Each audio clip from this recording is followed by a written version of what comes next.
Hey there, we're the Vinyl Verdict, and today we're talking about the Pete Ham Demos Variety Pack, which was released actually in May of 2022. It's very relevant because it's out on streaming today, along with all of the previous releases that have slowly been making their way to streaming.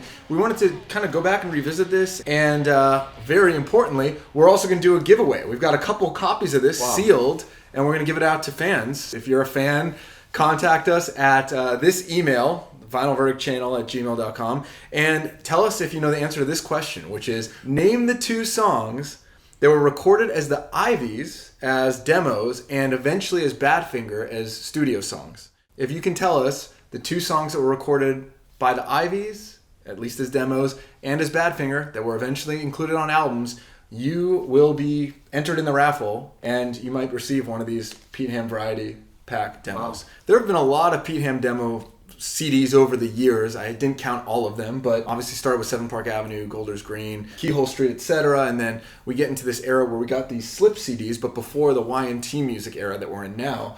It's interesting. It's kind of a compilation, almost like a best of some of the demo discs that have happened, that have already come out. It's 23 tracks, all demos. A lot of these are taken from those previous releases. There's songs on here that appear on 7 Park Avenue and Golders Green, but they're remixed as of 2021, so they sound a little bit better. And there's 7 completely new songs, and like the 7 new songs are worth the price of admission alone. It includes Baby Blue and Perfection in demos that we've never heard before, and I think that alone, and that opened the CD. Wow. I know in my interview with Rich, he talked about that pulling him in, and I think that alone got a lot of attention. So it'd be great to get this on vinyl because, again, it is kind of a best of, so it'd be really cool to have sort of a compilation like this, or maybe a future compilation of all of these outtakes and unreleased songs that Pete was writing at the time. It's called Variety, so expectedly, the listing is a little bit random. There's just kind of songs that encapsulate a lot of different styles of writing from a lot of different periods of Pete's life. So this is not themed in the way that maybe some of the other releases have been. Well, just as you say, being worth the price of admission, it's a wonderful, wonderful collection of Pete Ham songs from earlier days to later Badfinger days.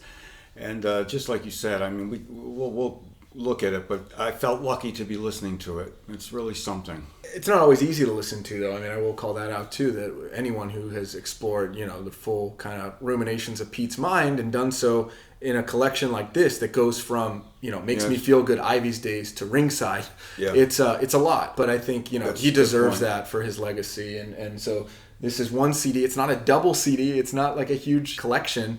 But in one variety pack CD, you do get a lot of kind of sampling of his career. Yeah. So it kicks off with Baby Blue. It's a nice way to open an album. And it's the original 1971 demo. I've always been a bit confused about this because this sounds like a band demo to me. It has to be. I mean, the drums are pretty close to what Mike's playing on the final version. The solo's identical, which we know Joey played on the album. And it almost sounds like Tom's harmonizing. It doesn't sound like Pete double-tracked to me. Indeed. I think, Tom's harmony is in there, and we know the song and everything's there, albeit a little more electrified in a kind of a more distant, maybe, production way, but everything is there. And so, I would agree that all Badfinger seems present. You're right, it sounds more distant. There's a ton of reverb on this. I don't know where that's coming from. The guitar has a flanger effect on it too that's not in the final version. He's got the whole idea that will be finalized. It's almost like they're rehearsing it.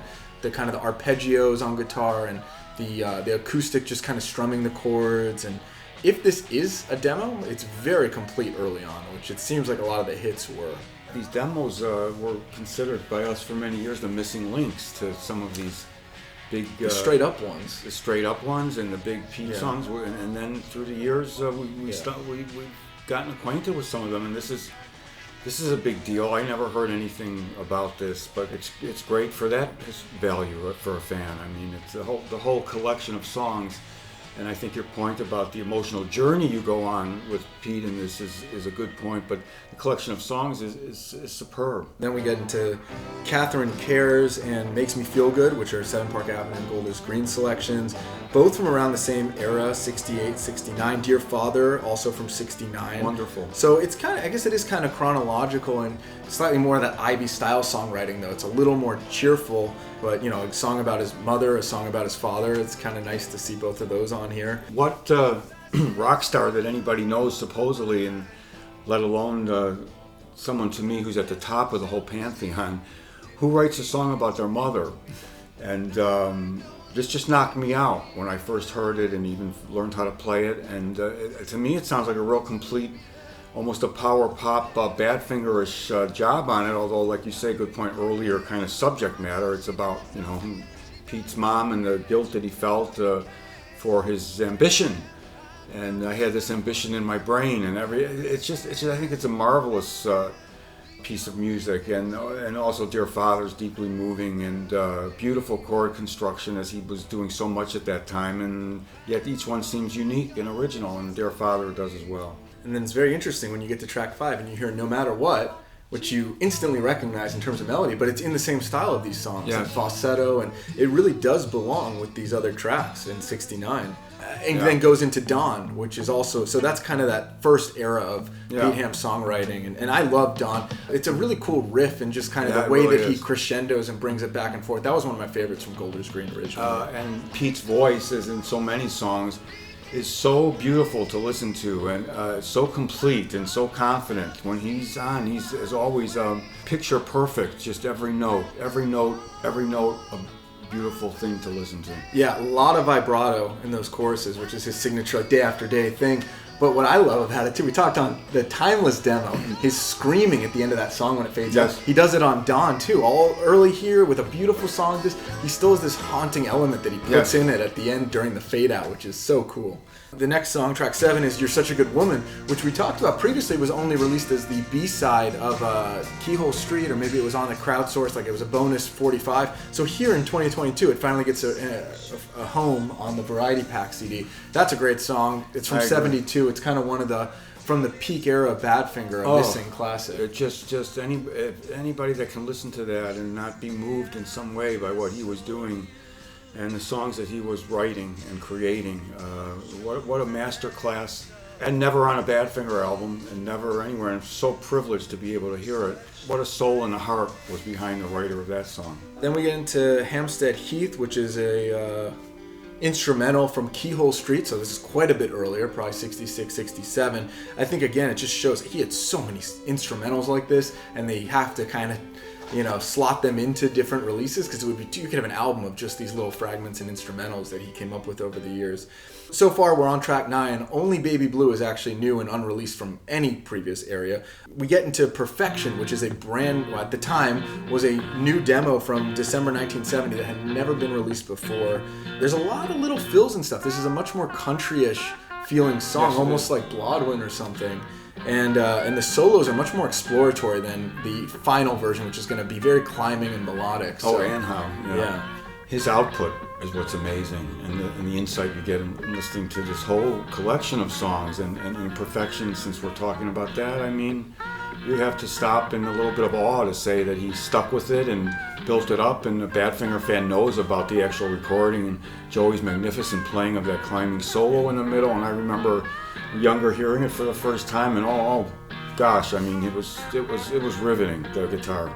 Then I think we go back in time a little bit here. So the next two, Down, Down, Down, and Has Someone Really Gotten to My Heart, are from Keyhole Street. I think some of it is that, you know, Keyhole Street was a double album. A lot of tracks on there. A lot of those songs did not get enough attention at the time. They were just kind of mass, released. And so I think, you know, hopefully by putting them in the middle of this album, they got a little more attention. It has a haunting kind of chorus. I think he was experimenting. Is that a Leslie speaker, or the effect on the song, or backwards guitar? Or I don't know. The others Ron has said that Pete was always doing something, and I think in Down, Down, Down, it's a unique kind of sound, but pretty early on, it's a pretty early demo, I believe, and the refrain, it sticks with you. He was trying a lot of different things.